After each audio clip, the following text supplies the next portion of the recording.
This is London with MarketHedge. Bitcoin with a pour to the downside. It was a good place to take, wasn't it? Preceding. I want to shout out to anybody who did that. Also, I need to address something very quickly for the community. Very important. Yesterday, someone commented and said, "Hey, everyone, I actually invented this whole process that London's going through on the screen." I was like, wow, they've been around since 1980 and John J. Murphy, since the New York Institute of Finance, and even with, who was it, Tom Bolkowski, etc., etc. Now, in terms of this, what do you see on the screen, these hedges? I want to point you back to a rock and roll investment, Luna. Why is Luna something that I'm looking at in terms of Bitcoin right now? Pay attention, guys. Pay attention. Follow me. Give me a little bit of room here. Why is Luna important in terms of what's going on in your screen? Let's just pay attention.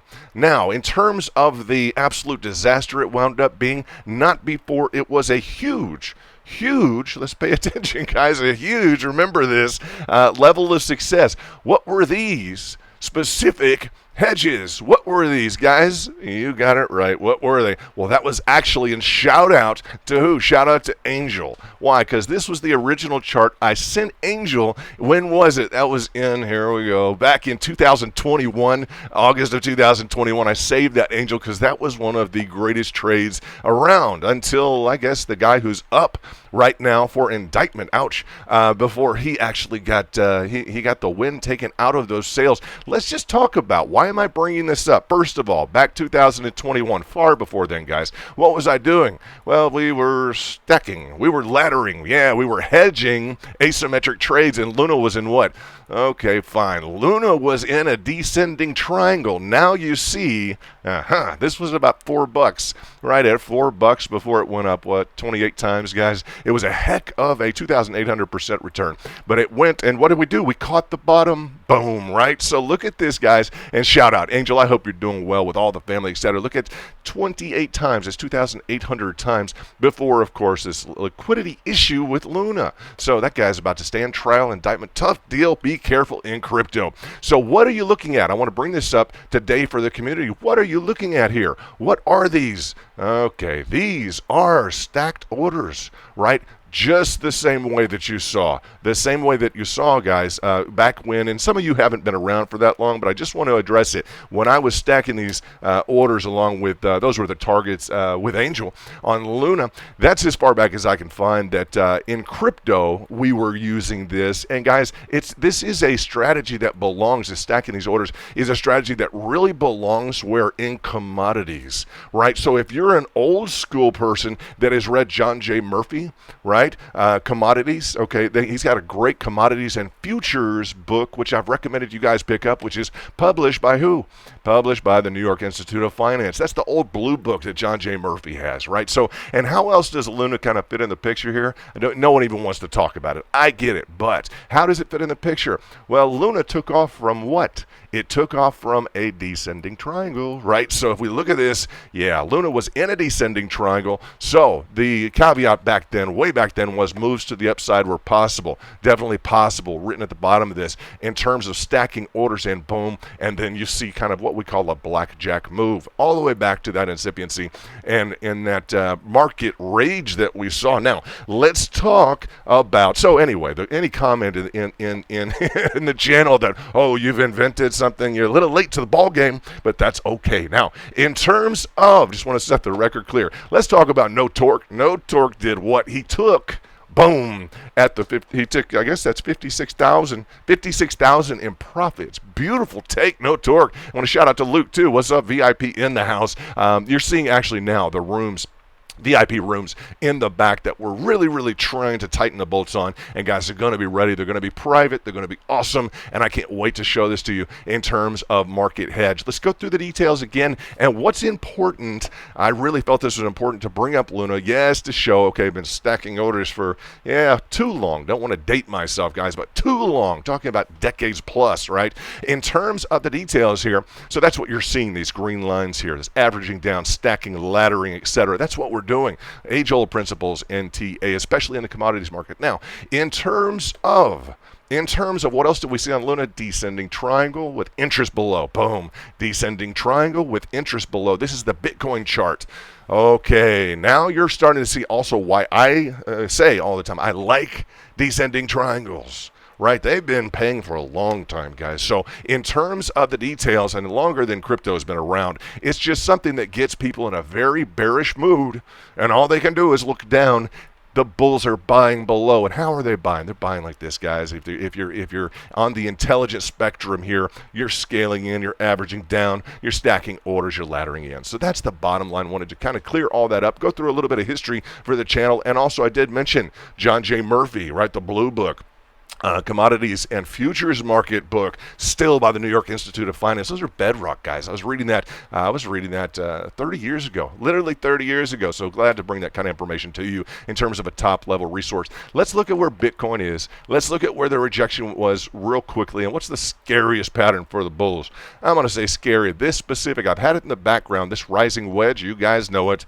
Yep. Now, we got a lift off of the MACD on the daily. Let's go ahead and give it some credit. We got the lift off the MACD on the daily, but you're at break even if you waited till then. Again, what was important? Well, we really like to stack orders below, right? We like to average down, we like to stack, we like to ladder below. Now this is retesting, and the reason I brought you this specific video right now is that we're retesting this line of support zone, right? So while we're not exactly where I'd like to be in terms of a pickup on the 4 hourly, which is kind of our critical zone for the RSI, let's pay attention.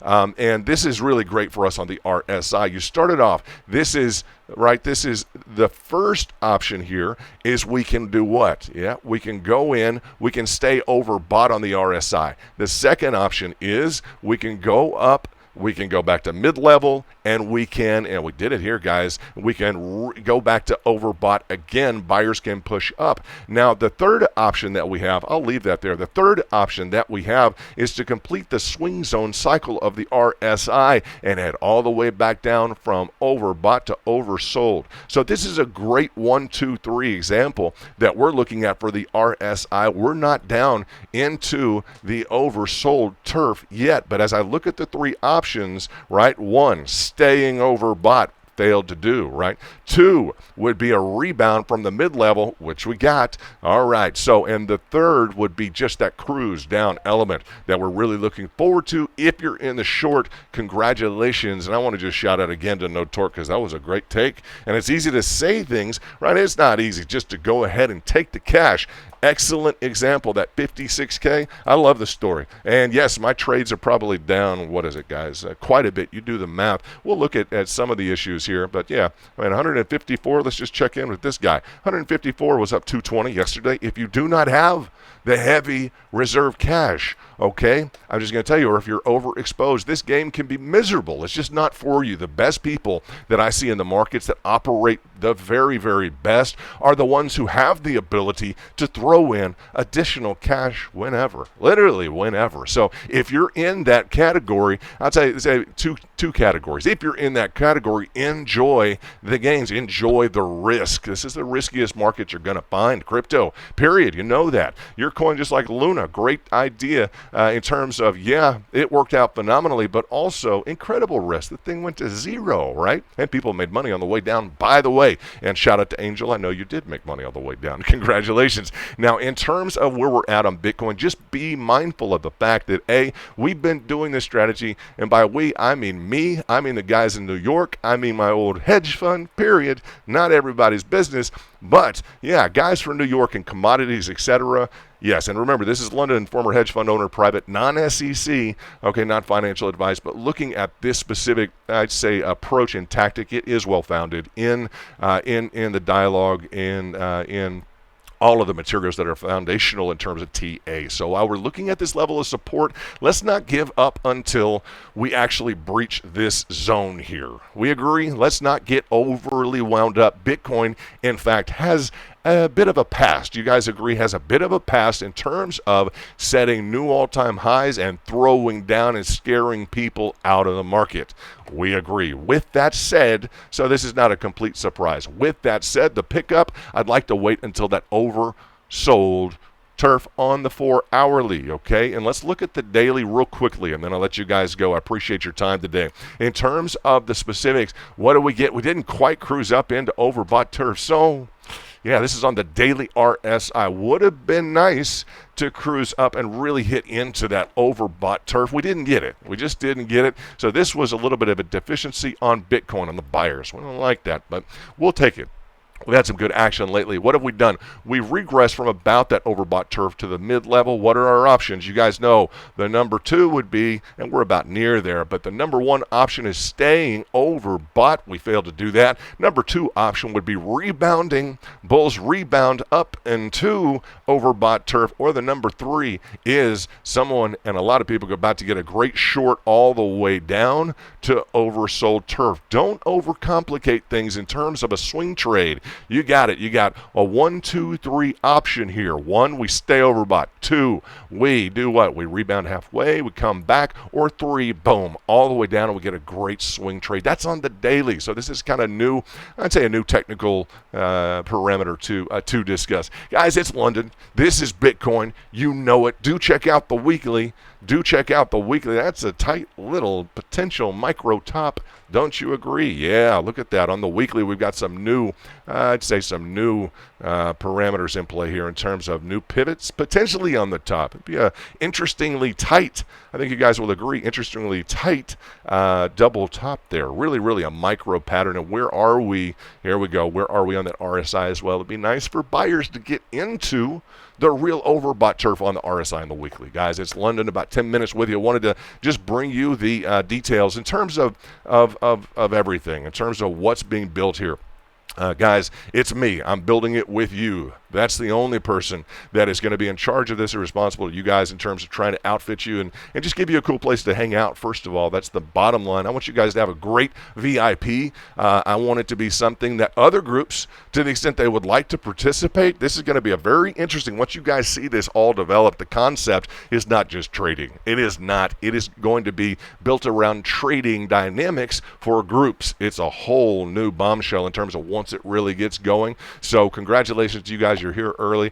I don't know. We'll have to see about ICO. Would love to have one sometime this year or next. We're in the right favorable environment for it. So congratulations on your interest here with me now and kind of being early, I'd say, in terms of exposure. And this is London. You guys pour into the comments again. Let me know how you're trading. You guys know I am a heavy-handed. If you know Luna, I brought that up. And cut my teeth on crypto with some really, really seemingly tragic situations. So to the extent that they apply now, take the technicals, take what you've gained, what you've learned from your prior experiences, and remember, never overexpose. Any higher price, always with heavy cash reserves. This is London with MarketHedge.